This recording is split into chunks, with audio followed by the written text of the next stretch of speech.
All right. Hello, everyone. Welcome to today's webinar, Clocked In, Make Every Minute Matter. My name is Gary Tarazzi, and here with the webinar team at Rectangle Health. We appreciate you taking the time to join us today. And just some housekeeping items before we get started. This is a 1 hour course valid for one CE credit. We are a PACE provider for CE through AGD. In order to receive that CE credit, you must attend this webinar for the entirety of the presentation and participate in the polling questions. Please allow for up to 2 weeks to receive those CE credits via email.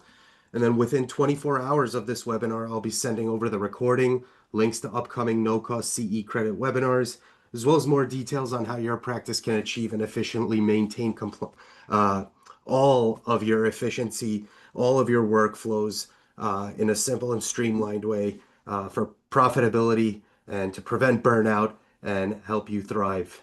If you're joining us on mobile, as always, the experience is better on desktop and easier to reply to the polling questions. So if you'd like to take a second to log back in from a computer, you could do that now. And while we wait, folks, this webinar does tie closely with Rectangle Health's practice management bridge platform, built to be a single solution to manage and maintain patient payments, engagement, communication, and keep compliance with ease and headache-free. Practice Management Bridge delivers enhanced efficiency through the entire patient journey to enable you to focus on what matters most, and that's delivering excellent patient care. I'll have a link in the chat if you'd like to schedule some time to discover the platform and see how it helps save time and accelerate revenue.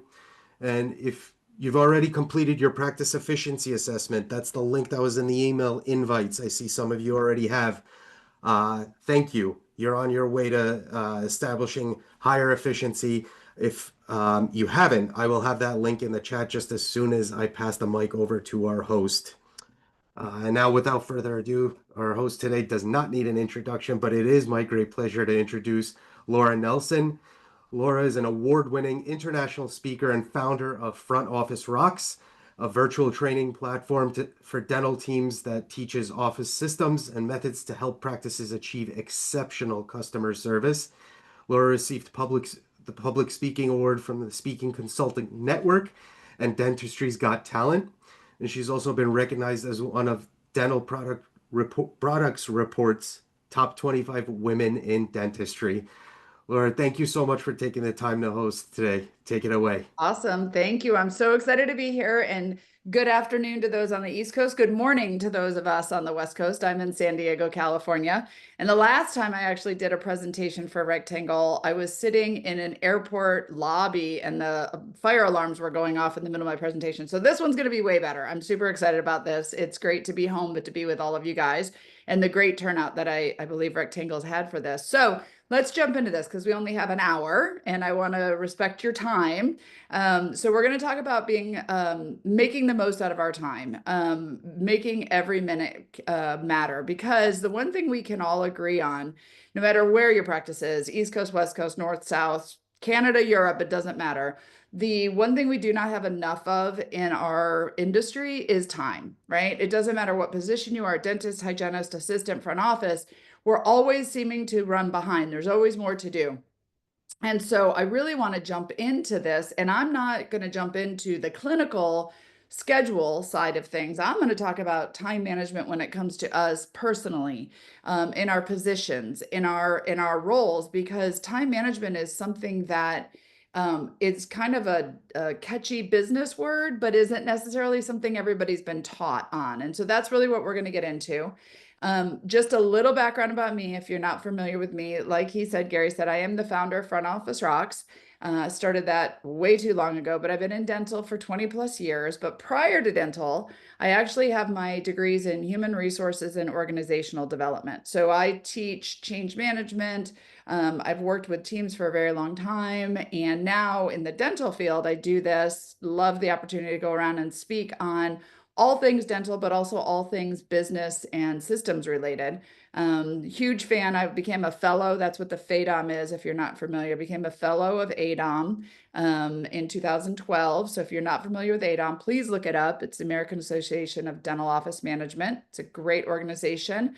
But I went from not knowing dental to, learning dental, but bringing business in. And that's really what we're going to talk about today because we when we talk about time management, when we talk about always running behind, when we talk about how do I have enough time in the day to do things? Well, there's two things that we need. We need focus and we need caffeine.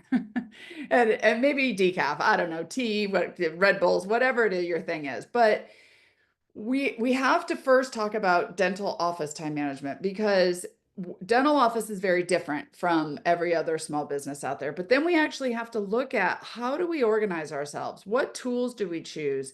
How do we manage ourselves when it comes to interruption and delegation? And then literally, how can we show up as the best version of ourselves? So I'm a big acronym person, so we're going to go through this. If you're a note taker, just write down focus because that's what we're going through. Also, at the end, there's a QR code. You'll be able to scan and get this whole PowerPoint. I'll send it to you. So if you can't keep up with the notes, because we have 1 hour and I talk fast, you'll be able to get this PowerPoint at the end also. So let's talk about dental. So like I said, I used to be in the business world and got brought into dental. And dental is a little different than other industries. Like if I were to work at a law office or a chiropractor or something. I don't know. It's just not the same as a dental office. And we kind of all know what that means, but let me put some examples on. A dental office, when you first start, remember when you first got a job or you first became a dentist and you opened your practice and you were like, I'm going to rid the world of cavities and gum disease. I'm going to be the best office manager this office has ever seen, the best hygienist, whatever. We're really excited in the beginning, and then over time we sort of move from the business box to the dental box. And the dental box thinking is more like, the schedule runs us. We're only doing what the insurance covers. What insurance do they have? How much do they have remaining? We're going to put a watch on things. We're going to put a watch on teeth, right?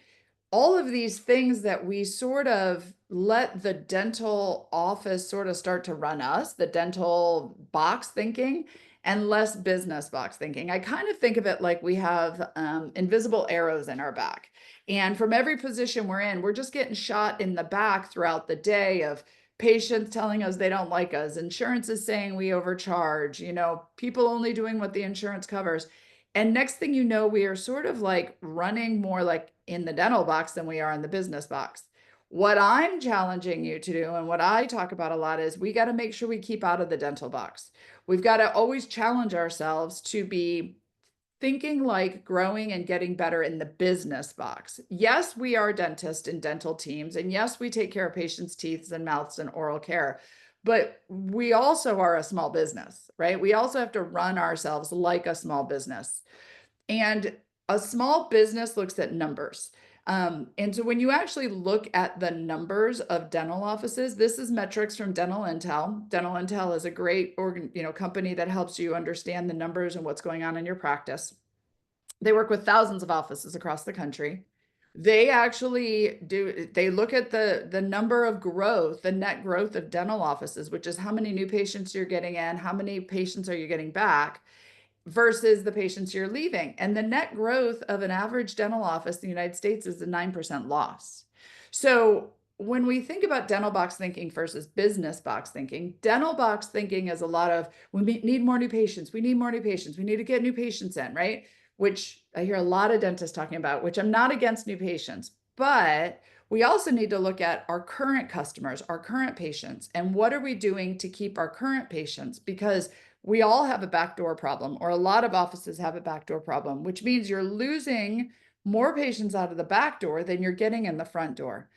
So if nothing else from this webinar, if I can get you, if you haven't, to focus on this, to realize that if we could just shut our back door just a little bit, just shut it a little bit more and lose less patients on the back door, our practices will grow. And so what I want to talk about today is time management because we never seem to have enough time in our schedule. And what happens is we don't run our systems well and we don't have time to give our patients amazing customer service.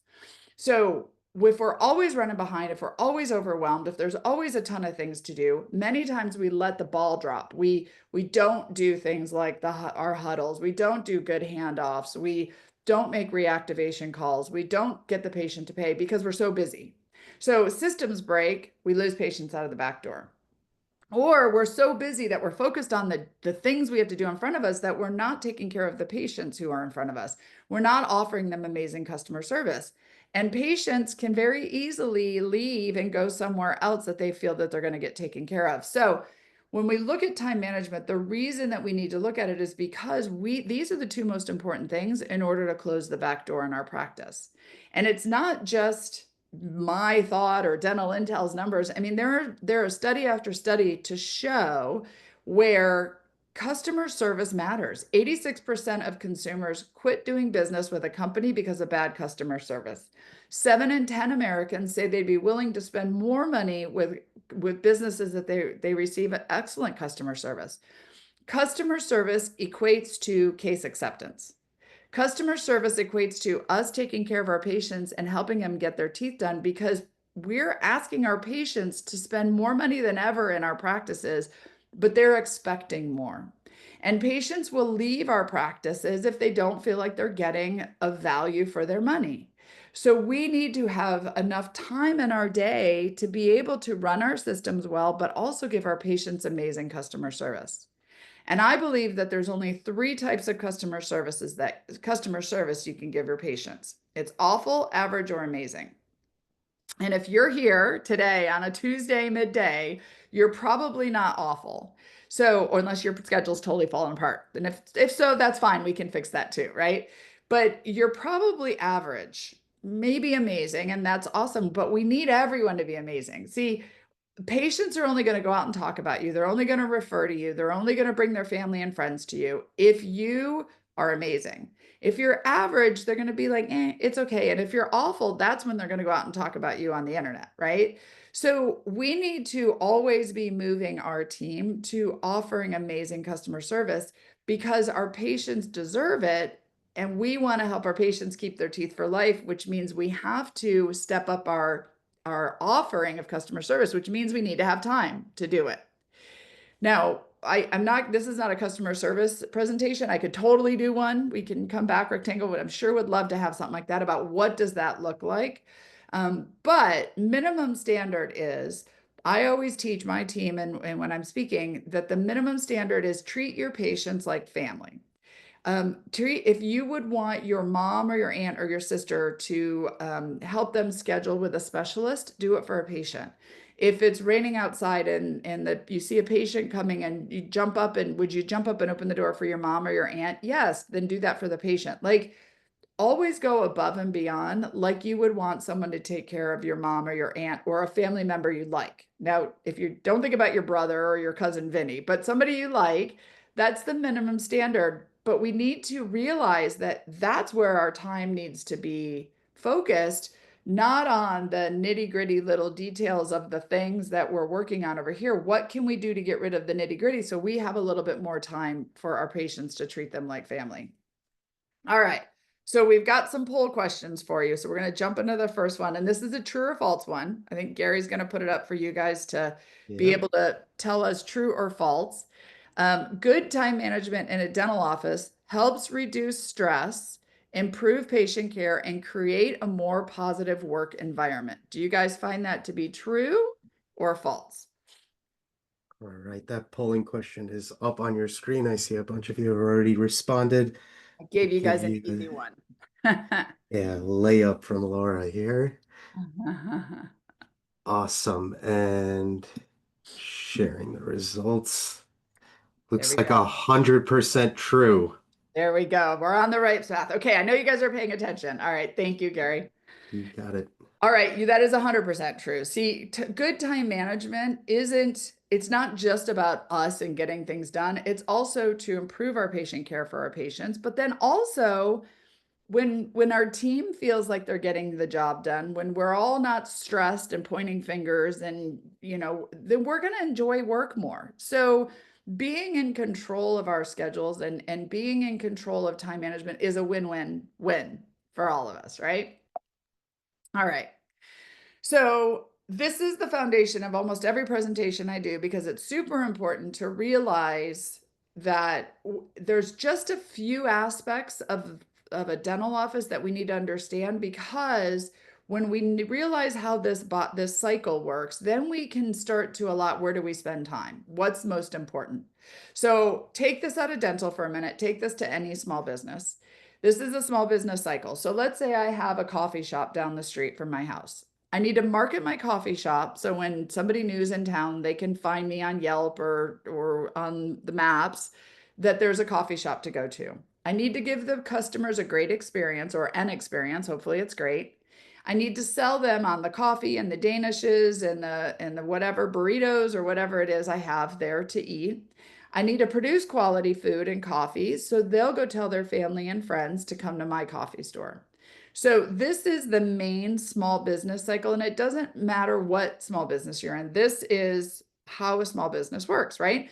Because our patients or the coffee connoisseurs, the people who go to the coffee store, will now go out and refer their family and friends. They'll write a review about us. They'll share their pictures of their cute little coffee on Instagram. That's how we're going to get more customers in the coffee store. Now, in this small business cycle, one of the things to note is that our owners, the dentists who own our practices, in dental school, were only focused on one area of this entire cycle. And the one area of this cycle that they were typically trained on is production, delivery. Our dentists were taught how to be good producers. They were taught how to be good dentists, right? So luckily, we have one area usually pretty figured out. The issue is we can't just run and grow our practices on production. We can't just throw more in the schedule. We have to realize that there's other parts of that. We need to be marketing our practices, giving patients an amazing experience. We have to sell them on the dentistry they need. Patients don't walk in the door going, "Yay, I get a root canal today." Like we have to get good at case presentations and case acceptance. And then we have to ask them to refer their family and friends and write reviews about us so that other people can find us so we can start the cycle over. So when we look at where we spend our time, this is super important because this is where when we can get real distracted by insurance phone calls and gossip and all of the things when really our focus and time should be here. I'm going to add two more to this, and this is specific for dentists. So this doesn't have to do with other small businesses. But in our industry, we know who our customers are. And if we run our systems well, our customers should be coming in every 3, 4, or 6 months.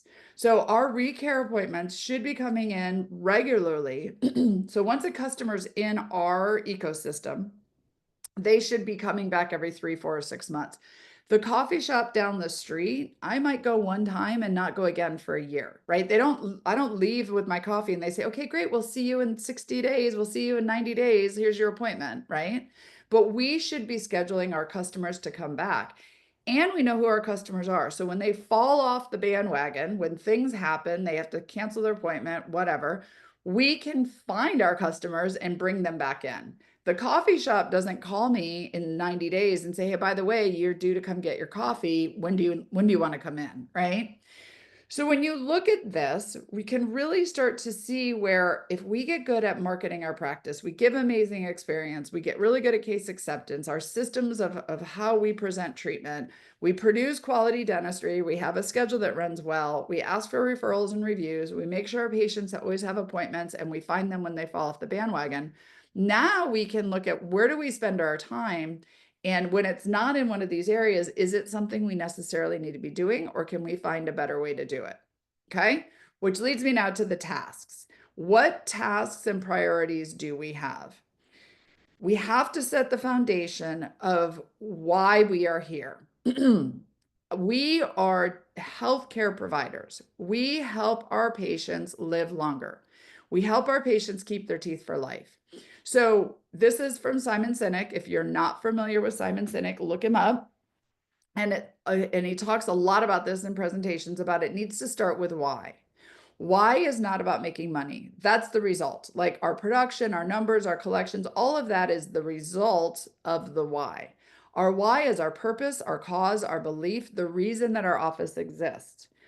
What happens is we tend to forget the purpose and the reason we're here, those invisible arrows in our back that I started with. And next thing you know, we're more focused on insurance and overhead and production and saving 5 cents on gloves and drama and all of the other things because we forget what our why is. What is our purpose for being here, right? And why? Remember when you first started and you were so excited to be an office manager or a scheduler or a hygienist, and now we go on Mondays and we're like, oh, I should have worked in a donut shop, right? Why? And this is not your mission or your vision. All that should be, you can have that on your wall, and that's great. But this is what gets you up every day to fight this fight. I already said working in a dental office is not like working anywhere else. I mean, it's not easy all the time, right? We have a lot of things that we have to deal with. So we need something that keeps us going, what gets you out of bed. And then our team needs to be aligned with what everybody's why is. So communicating our why on a regular basis, making sure we don't lose our why. What are we doing, right? Don't get stuck on the how and the what, the details and the specifics. As the company grows, continue to remember the why because that is the reason we get up every day. That's the reason we want to have good control of our time, take care of our patients, be here to help them because our job is to be their healthcare providers and to help them keep their teeth for life. Our job is to not work for the insurance companies. And if you're an insurance company, I'm not anti-insurance. I'm just trying to make sure that we understand that our job is for our patients. Insurance is just part of the process, right? It's part of the puzzle. So there's a lot of offices that I feel that are very busy. Everyone's busy. We're all busy. The assistants are busy. Front office is busy. I remember when I first started speaking, I would travel and I'd call back to the office and I'd say, how's the day going? Great. And I'd ask the dentist, what's everyone working on? And they're working on this or that. And I'd say, what's the front office team doing? Well, they're busy. And I'm like, oh, okay, cool, great. What are they busy doing? Well, they're busy, being busy. Everyone's busy. We're all busy. Everyone's busy, right? There's a difference between busy and being effective. And so if we put in this intention in the middle, if we understand the why behind everything we do, if we understand the why behind making insurance calls, if we understand the why behind greeting our patients and smiling at our patients, if we understand the why behind running on time, reactivation calls, whatever we're doing, we're going to be better at it because we're going to have the right intention behind it. So when we can really get a team that's aligned and everyone's doing their tasks, their actions, but they understand the why, they understand the intention, they're going to be more effective. We're going to have a higher chance of hitting our goal as a team versus just being busy, right? And that's what a lot of offices are. If I were to come in and ask one of your team members, why do you do this thing? Why do you do this XYZ? If they say, I don't know. That's the way we've always done it. Or I don't know, Susie told me to do it. Can you see how there's not going to be any energy behind it? And they're not going to be very effective. So a lot of times I get asked, why do you do these things in the front? Like, why do you reactivation calls, recare calls? When should we do them? Why should we do them? Well, should we send text messages? Should we send emails? Should we? Ultimately, my why do we do these things that we do? So let's talk about reactivation calls. Why do we make reactivation calls? It's to remind the patient we miss them. It's to fill the schedule. It's to good customer service. Like these are all the things I hear when I ask this live. Ultimately, what I say is yes, all those things are right, but it's also butts in the chair. Like my job with a reactivation call is butts in the chair because funny, when I get their butt in the chair, their mouth comes with them.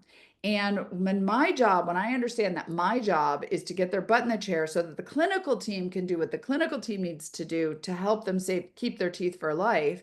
Now I understand the purpose behind a reactivation call, behind a reminder call, behind recare call, whatever I'm doing. Ultimately, it's butts in the chair, right? And we all have different patients. You know your patients. Some patients need one text message or one email and they're going to show up. But there are some patients who need a text, an email, a call, text, an email to get them to arrive. That is now my priority. When I look at my time and I look at the schedule and I see this patient that needs 4 calls to get them to arrive, I need to make those 4 calls because that is a priority because my job is butt in the chair, right? And have you ever had a patient who walks in and it's like, oh my gosh, you guys called me and texted me like 5 times for this appointment? Do you know what I say? You're here.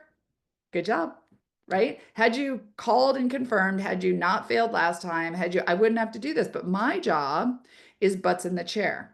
The last thing I ever want to hear a team member say in the front was, I knew they weren't coming when a patient fails. Like I knew that. Whoa, why are they even in the schedule then? Right? So we have to make sure that when we're looking at where we're spending our time, that we understand the small business cycle and what the role is, what the intention is behind the things we're doing. And then we have to look at the tools and the techniques in which we're doing them, because there's a lot of things that we do in the dental office just because that's the way the last generation did it. That's the way the last person did it. We just do things because this is the way we've been taught.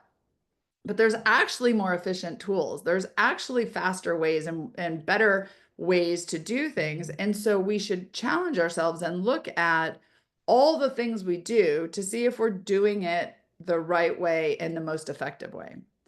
So time management, like I said, I come from the business background. So time management is a term that's been around forever. And you could look and say, well, what does it have to do with it? It's your method, your process, your organization, all the things. But really, what this comes down to is yes, if you're not good with time management, there's a lot of TED Talks and courses and books you can read on it. But ultimately, what it comes down to is self management. Time management is really about you being good at managing you, which is harder than it sounds, right? Because we tend to easily get distracted, easily take on too much, easily get pulled in 14 directions. And before you know it, we're not getting anything done or we're always running behind. So, this was it really interesting for me that the word priority. So, when we say, well, this is important, I got to get this done, I got to get that done. The word priority was actually, it's a singular word until the 1900s when we pluralized it. So, I know in the front office, we have to be able to do multiple things at once. You cannot survive in the front office of a dental office if you can't multitask. However, I used to pride myself on the fact that I'm so good at multitasking. But the issue is if I'm multitasking too many things, if everything's a priority, then nothing's a priority, right? We need to realize that if something's truly a priority, if something's truly important, then that is the priority. You can only really have one or two priorities.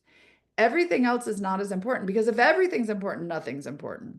So when we start to look at the things we're working on, when we start to look at what we're responsible for, our daily activities, I challenge you to say, well, if I were to say to you on this list of 10 things you're supposed to get done, what's the most important? And if you say all of them, then nothing's important. But you really need to start to realize, and maybe for an hour, this is a priority. And for a day, this is your priority. The priorities can change, but everything can't be the same priority all the time. Okay.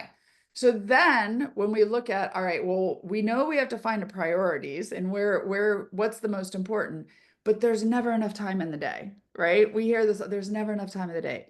So in order to figure out how to organize your day, how to organize your time, the first thing we have to do is become aware of where is your time going? Because you ever notice you come in the morning and you're like, you get your cup of coffee, you sit at your desk, and you're like, today is going to be an amazing day. I'm going to get all this stuff done. And then it's 3 o'clock and you haven't gone to the bathroom, you haven't had lunch, and you're like, I don't even know what I did today. The first step is to become aware. Where is your time going?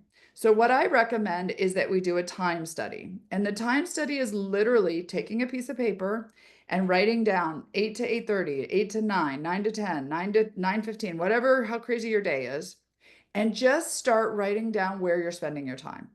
And this is non-judgmental. This is not like, oh, I suck. I'm so slow at this, or I'm not good at that. It's just literally, let's start to look at where are you spending your time? How many times you're getting interrupted? How long is it taking you to do things? Like, what is happening throughout your day? Do this for a few days so that you can actually look at and say, okay, now I can look at what's happening during my day. What can I do about it? And the story, this came up for me with, I had an employee who was our hygiene scheduler. So her job was to check patients in and out on hygiene, keep the schedule full on hygiene, and reactivate and recare calls, right? And she never had time to make recare and reactivation calls. And so I'd ask her, like, where are you spending your time? She's like, I don't know. There's just never enough time in the day. So I had her do this time study. And at that time, we had three hygienists, and she was checking patients in and out for three hygienists. And each check-in or checkout was taking about 15 minutes. And so we did this time study, and I'm like, well, when you've got three hygienists and each check in and check out was taking 15 minutes, right there, you're spending an hour a day or an hour checking patients in and out. She has no time for anything else. So then I said, well, let's start to look at what your check-ins and check-outs look like when you greet a patient, when you're getting them checked in or checking them out. And I start to observe, and here's what her conversations looked like or sounded like when she was checking patients in and out. How was your appointment today? Oh, it was great. Good. You went to Italy, didn't you? Tell me, show me the pictures from Italy. You had a grandbaby? I want to see those grandbabies. Let me show you pictures of my dogs. Look at these are my grandbabies. So her checkouts were like 15 minutes long because she was really having long conversations with the patients. So when I asked her, well, why are you spending so much time? She said, good customer service. So in her mind, looking at baby pictures, talking about Italy, connecting with the patients was her way to get good customer service. And if you really got down to it, she enjoyed doing that. And she really didn't like reactivation calls. So she would spend more time with the patients and at the end of the day, never have time for reactivation calls. But the issue is we've got to get our jobs done. So this is not her position, but this is a position. And basically what you need to do is look at for your position, where should you be spending your time? What should you be doing, right? When you never have enough time to do things, let's figure out, well, what should you be doing and how much time, percentage of time should you be allotting to these things? Checking payments or having meetings or making phone calls or consults or checking patients out or whatever your job is. And then break it up to say, okay, I need to make sure that I'm allotting enough time to each one of these things. And more than likely, some of the things that you don't like to do, which I'm going to talk about, kind of goes by the wayside. But when we have it here and we say, these are the things that are important that I have to get done on my job, now we can start to control our days to figure out how we're going to make this happen. Now, we know in a dental office, every day does not run the same. So it would be weird or rare for you to be like 20% of my day every day is on this. But when we know 20% of your time or 10% of your time should be on XYZ or whatever, now maybe on Mondays you can't get to it, but Thursdays the practice is quieter. So on Thursdays you can do those things. Or maybe mornings are insane, but you can do it in the afternoons. Like you can start to look at the things that you don't have enough time to do and then formulate your day or week around when are you going to have time to get these things done? Because all of these things are important. All right. Now, with everything that we do, it's either high importance or low importance, high urgency or low urgency. So, of all the things that were on your time study, now we can put them into this block and say, are these critical? Are these high importance, high urgency? Are they low importance, low urgency? Because the things that are critical need to be addressed now. So these are things that are high importance and high urgency, right? These are critical activities. Typically, these things have to do with things in production today, right? Handling things today. If it's high importance but low urgency, those are important, okay? Those are things that if you don't get to them, they're going to become critical. So, a critical activity, a good example of this would be a patient just canceled their appointment and now we have an opening in the schedule this afternoon. That's a critical activity. We need to get that schedule filled, right? The lab case isn't in. We need to rearrange the schedule and get the lab case in because we have a patient in the schedule today. That's a critical activity. Important goals are things like team meetings, putting insurance checks in, morning huddles. These are things that are important because if you don't have them or do them, they're going to become critical because if we don't address the important things when they're low urgency, eventually they become critical and high urgency. So doing the important goals are important, but they don't have to be done right this second. Then there's high urgency, low importance. Those are interruptions. A good example of that is when the specialist comes in because it's their day of the month to run around and talk to the doctors, and they want to interrupt your doctor right now in production time, but they don't have an appointment. That's an interruption. It's urgent on their part, but it's not important to us. We have a doctor who's producing, make an appointment, right? Do lunch with the doctor another day. And then low importance, low urgency, those are distractions. So when the whole team's standing around the kitchen gossiping, that's a distraction. When our somebody has their phone out and they're on Facebook, that's low urgency and low importance distraction, right? So when we now look at the things we do, we need to look at, well, is it important? Is it critical? And the more we can get things handled while they're important, the less critical things need to be, which is why we need to have things like team meetings, right? Because we need to handle things together so that we don't have to handle them right in the middle of production, which happens a lot in dental offices. Okay. So this leads me to an important goal that every office should have or should be doing, but I have a feeling not everybody does. And that's why I wanted to ask you guys, how often does your team hold a morning huddle, right? Is this a daily thing that you do? Is it sometimes a few days a week? Is it rare and you should be doing it, or never? Like you've never really had a huddle and you definitely should be doing it. I'd love to hear what everybody says. Right, results are coming in. We'll give everybody a second here. And while we do that, I absolutely love what you said, Laura, about if everything is a priority, then nothing is a priority. Right? That resonates. I love that. And all right, sharing the results now. Looks like we got a little bit of a mixed bag. Well, runaway majority here. Every day it's a part of our routine at 54%. That's awesome. That's awesome. So for those of you who don't do them a lot, or even when you do them, there could be a whole nother presentation on are they productive? Because huddles, showing up and just looking at what's in the schedule and eating cereal and talk about what happened last night is not necessarily a huddle, but we'll save that for another presentation. All right. So again, remember the important goals and critical activities are anything that has to do with butts in the chair. That's our job is butts in the chair. Okay. That's what we want. All right. So now we have a good idea of where our time is being spent. We have a good idea of what we should be doing, right? We understand what's critical, what's important, right? But now there's all these things that's on our plate, all the things that we do that maybe we shouldn't be doing. So what do we do about them, right? Or they're taking so much time, or it's just we're spending 40% on time on something when really we only should be spending 10. That's where we need to automate, delegate, or eliminate. And this is the key to getting time back in your day.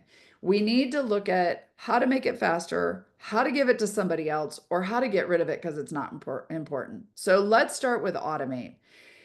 And there's an estimate around 80% of product features are rarely or never used. And I can say I 100% agree with this with our practice management software. Uh, when we had a software that we brought a trainer in, we did a software conversion and we learned how to use the software early on, just enough to kind of like get by, right? To get going. But then we brought our trainer back a year later and had her show us more features of the software because there's a whole plethora of our software that most of us are not using.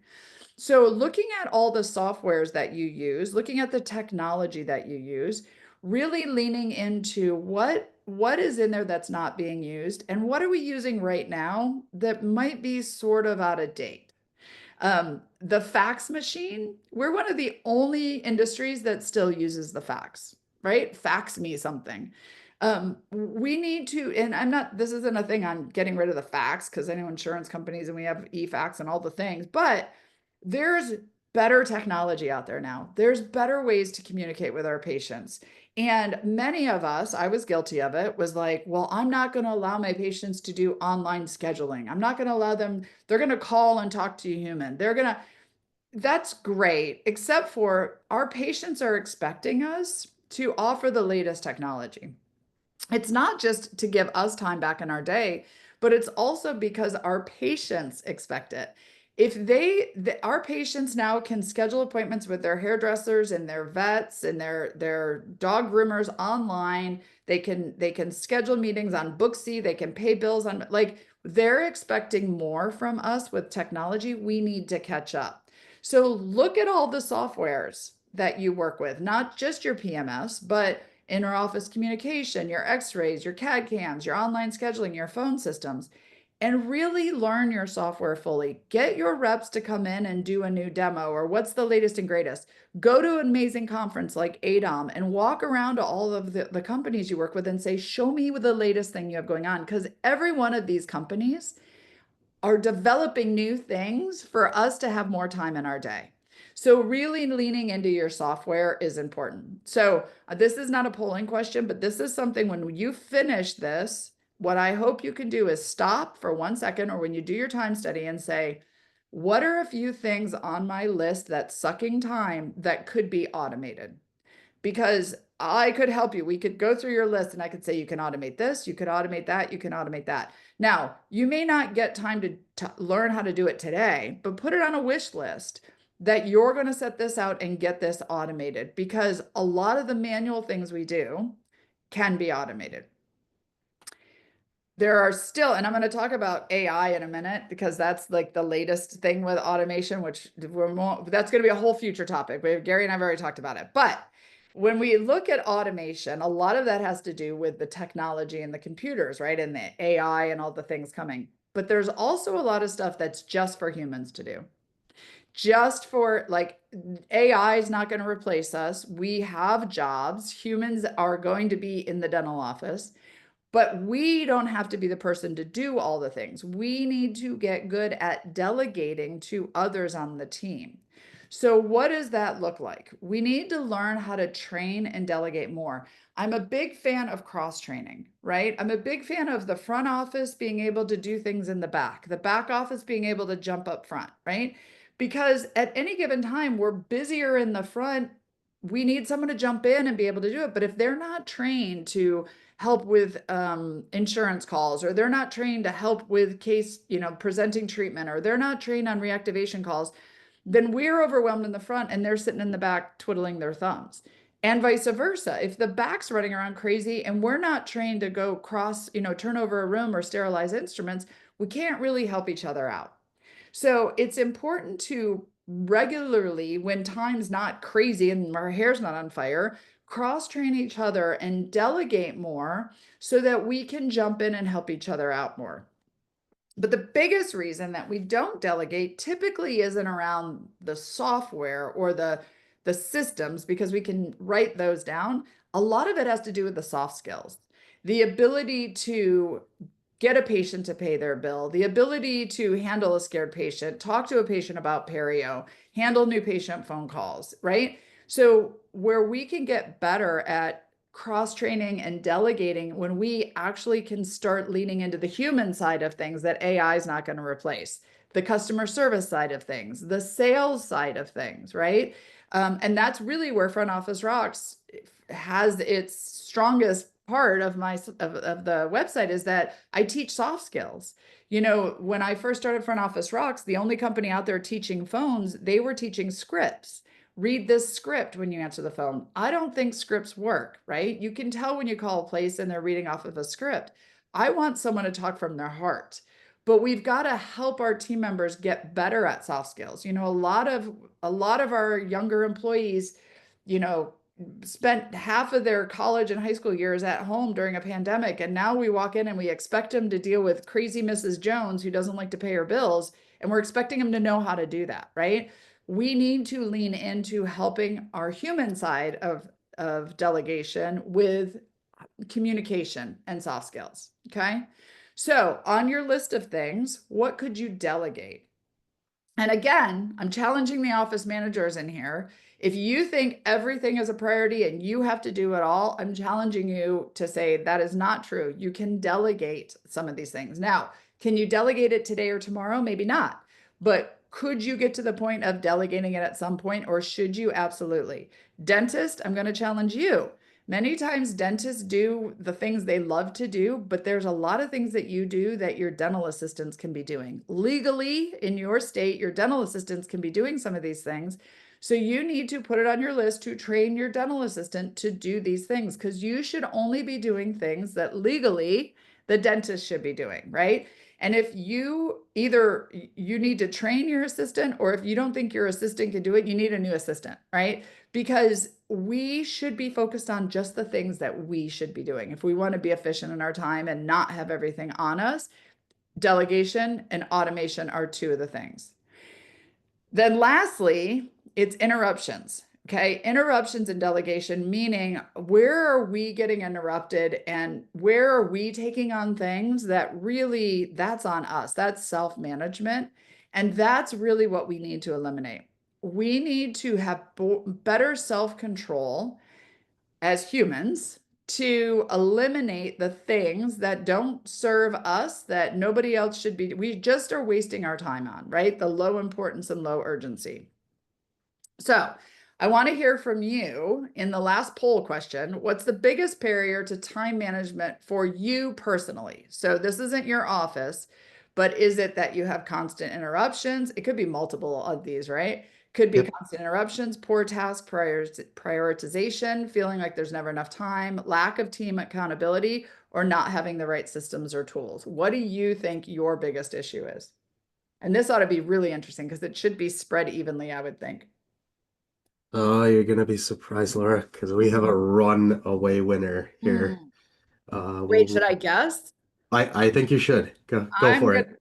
I'm gonna say it's gonna be either constant interruptions or lack of team accountability. Well, the results are in and 66% constant interruptions. Uh-huh. So that's I love that one actually. That is the where I talked about the four quads.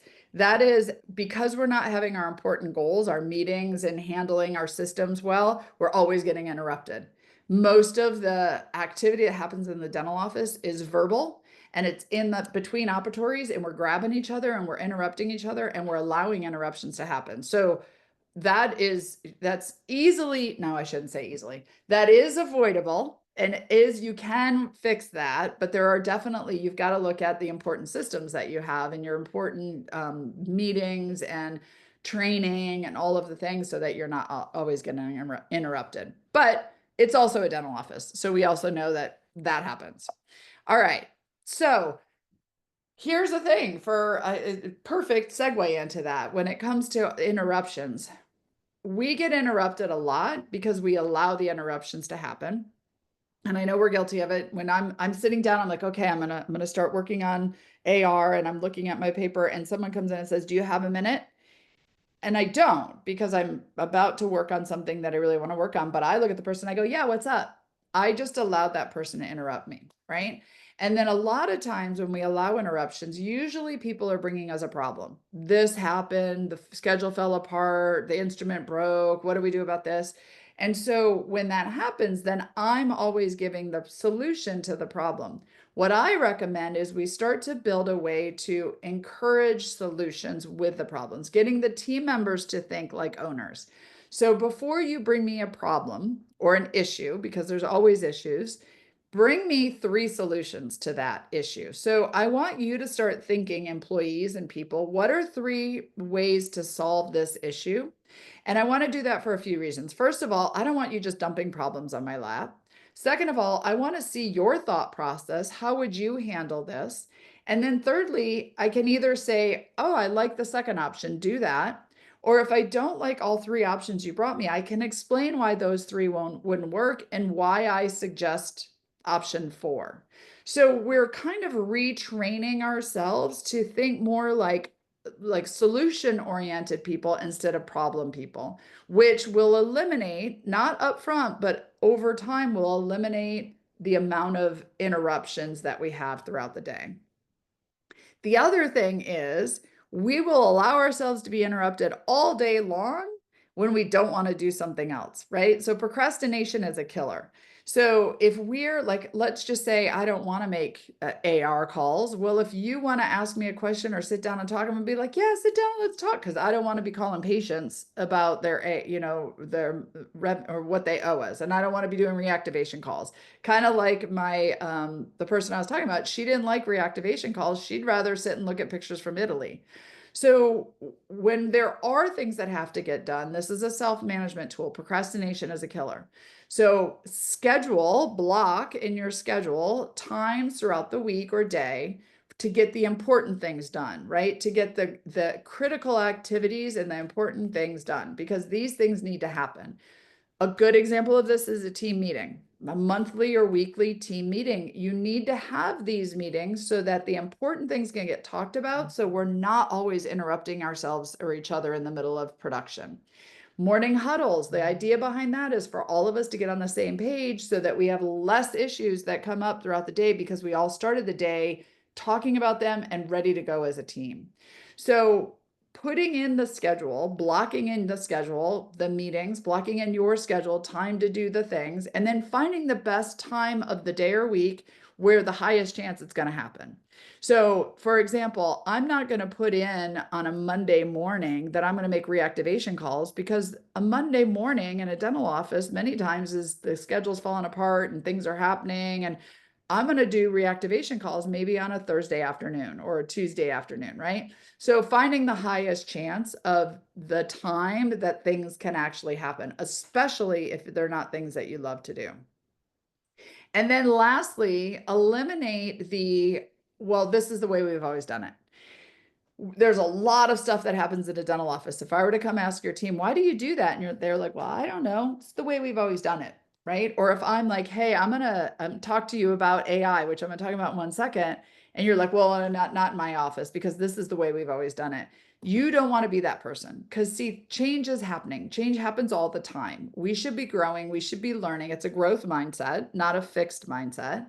And so we need to eliminate the mindset of, well, this is the way we've always done it, because just because that's the way you did it doesn't mean that's the way you should be doing it. We should always be looking for better and more efficient and more effective ways to do things. Which leads me to artificial intelligence. And I have one slide on this, but I'm just broaching this now so that you'll sign up for the next one when we do with Rectangle. Um, I'm very big into artificial intelligence now. AI is already here and it's coming into the dental office faster than ever. Now, the reason we're talking about AI in dental at this point because of two companies. One, this one here, Pearl, and then, and I could, if you're in front of me, you'd all probably say Pearl and Overjet. Look at that. These are the companies who brought AI into our industry. Again, remember the small business cycle. Where does a dentist typically focus? On production, on the clinical. So when this became a clinical tool, AI in the reading x-rays and being a second opinion on x-rays, now dentistry is paying attention to it. But there's more to AI than just the x-rays. We have an opportunity now to have AI call insurance companies for us. We have an opportunity to have AI answer the phones for us. We're going to have an opportunity for AI to make reactivation calls, recare calls, do team outlines, do write job descriptions, so many things, so many things, right? So AI is going to become like our admin dream team, or like a clone of myself.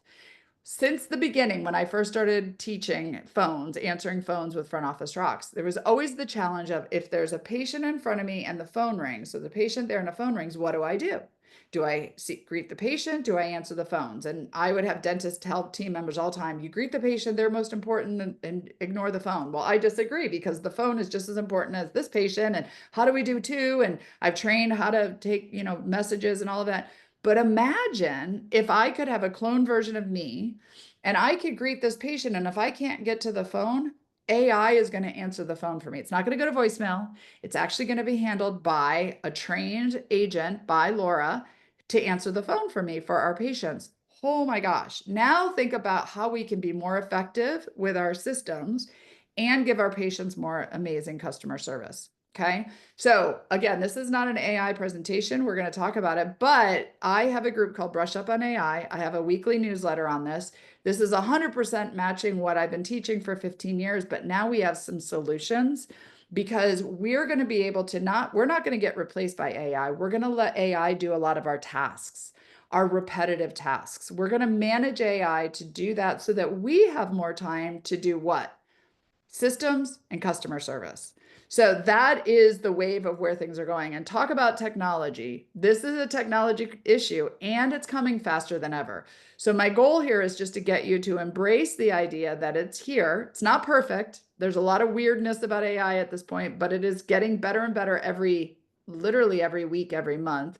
And most of the companies that you're dealing with are playing with AI and bringing some solution into the office. So what could you eliminate? What could you get rid of? Where are you spending your time on things that you are like, you know what? If I didn't have to do this ever again in my life, could you give it to AI? Right? If you never had to, a lot of the AI insurance companies are saying never call dental insurance again, right? Just think of how much time we'd have back in our day. Now, I don't know that we can never call insurance again, but man, if I could get rid of 80% of my calls, how amazing would that be? So let's lean into what could we eliminate? What could we get rid of? And then lastly, the human side of things. You still have to take care of you. You're going to be the best version of you and have more time in your day when you actually are doing things to make you mentally and physically feel better. So one of the things that you can do is every single day, make sure that your space is organized and clean at the end of the day, is set up so that when you walk in the next day, you're not feeling the stress of yesterday the second you walk back to your operatory or your desk. Set yourself up for success, right? Learn how to be organized and then take care of you.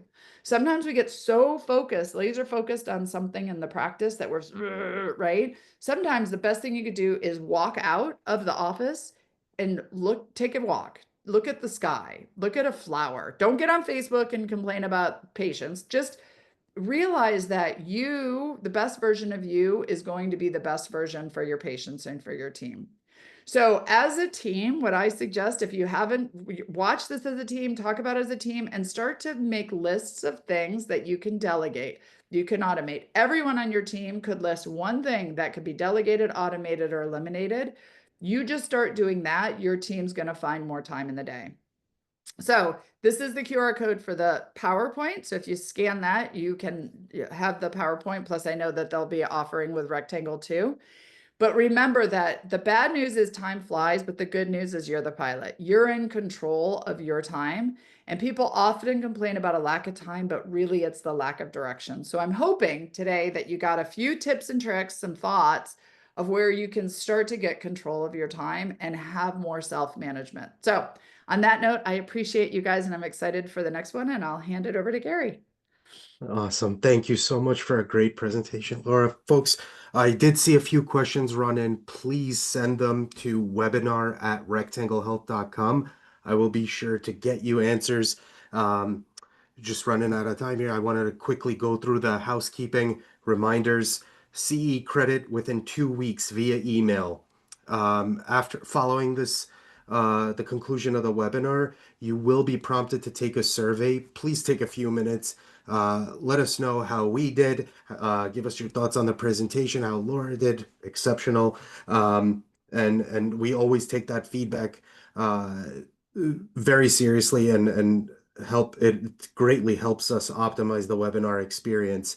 For those of you who asked about the AI webinar coming up, Laura and I are working on it. We will absolutely share the recording within 24 hours of this webinar's conclusion. So thank you all for joining. And Laura, thank you so much for taking the time to present today. Awesome. Thank you. Very welcome. Take care, everybody.